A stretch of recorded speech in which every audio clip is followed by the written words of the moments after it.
आज श्री कृष्ण जन्मभूमि मामले में ठाकुर केशवदेव जी बनाम यूनियन ऑफ इंडिया में जस्टिस मयंक जैन साहब की अदालत कोर्ट नंबर 71 में आज इस मामले की सुनवाई हुई और जिसमें कि हमने अपना पक्ष रखा। हमारा ये कहना है कि 1670 में जब औरंगजेब के द्वारा श्री कृष्ण जन्मभूमि के मंदिर का विध्वंस किया गया था और विध्वंस करने के बाद जो छोटी छोटी मूर्तियाँ थी भगवान की उन्हें ईदगाह में दबा दिया गया।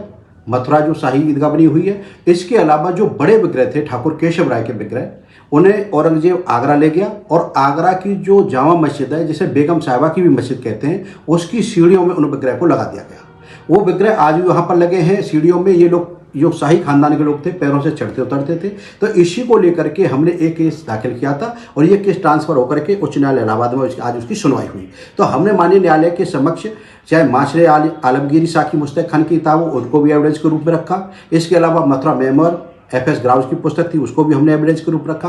मथुरा गजट को भी हमने एविडेंस के रूप में रखा और माननीय न्यायालय से हमने अनुरोध किया कि वहाँ पर कोर्ट कमिश्नर का भेजा जाना बहुत नितांत आवश्यक है, बहुत आवश्यक है। तो कोर्ट कमिश्नर वहाँ तुरंत भेजा जाना चाहिए और सीढ़ियों पर जो लोग चढ़ रहे उतर रहे हैं उनको बैन किया जाना चाहिए, क्योंकि इससे हिंदुओं की श्रद्धा कहीं न कहीं आघात हो रहा है, श्रद्धा को ठेस पहुंच रही है। तो लिहाजा उन सीढ़ियों को पर भी किसी का आवागमन नहीं होना चाहिए। तो आज माननीय न्यायालय के समक्ष हमने अपने इस पूरे विषय को रखा और माननीय न्यायालय ने इसे सुनने के बाद जिसमें कि अभी यूनियन ऑफ इंडिया की तरफ से जैसा संज्ञान में आया उनका जवाब नहीं आया है तो उनका भी जवाब आना है और शाहिद का पक्ष के लोग भी इसमें अपीयर होना चाहते हैं तो उन्होंने भी एप्लीकेशन लगाई है। इन सब तथ्यों को देखते हुए माननीय न्यायालय के द्वारा अग्रिम तारीख इसमें 5/8 निर्धारित कर दी गई है।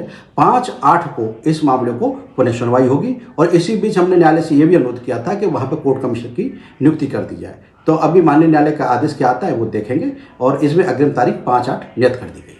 Rajiv Academy for Technology and Management, 7th rank of MBA by AKTU. Assured placements among top-notch global companies, regular workshops, training programs, seminars and guest lectures, frequent industrial visits for practical exposure, systematic and well-structured training classes to enhance communication, life skills, technical and aptitude skills, a lively campus life, cultural and sports events and extracurricular activities, highly qualified faculty members, multimedia classrooms and state-of-the-art AC infrastructure amidst lush green and enthralling ambience.